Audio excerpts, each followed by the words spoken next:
Jail DG द्वारस्थ हेले outsourcing jail कर्मचारी राज्यर विभिन्न कारागार में आउटसोर्सिंग कर्मचारी भाव काम करुवा कर्मचारी मैंने भुवनेश्वर नौताला स्थित जेल डीजी कार्यालय में प्रतिवाद कर राज्यर जेल में कार्यरत आउटसोर्सिंग जेल कर्मचारी से गत 5 मास है पारिश्रमिक पाई ना पूर्व टेंडर नहीं टाइम सिक्यूरीटी संस्था अधीन में काम करुले हेले नुआ संस्था नेबापर एम 5 मास है दरमा मिल ना अभियोग कर कम दरमा पाई गुजराण मेटाइबा कर्मचारी को तुरंत बकेया दरमा प्रदान करने को दाबी कर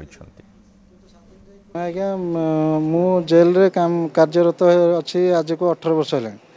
किंतु आमको 3 वर्ष तले आउटसोर्सिंग रे दिया गला time security under time security आमको नहीं जाती मसे हेले पेमेंट दियंती मसे कंप्लीट हैला पर 20 दिन पर 15 दिन पर एमती पेमेंट कर दियंती किंतु जून मासरु आमर दरमा बंद कर दिया जायछि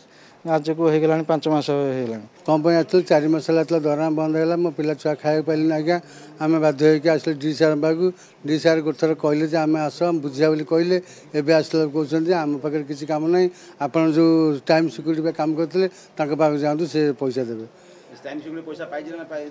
से कथा आम जानू सार कह सी कहते पाई ना ये कौन दे आम क्या विश्वास करूँ।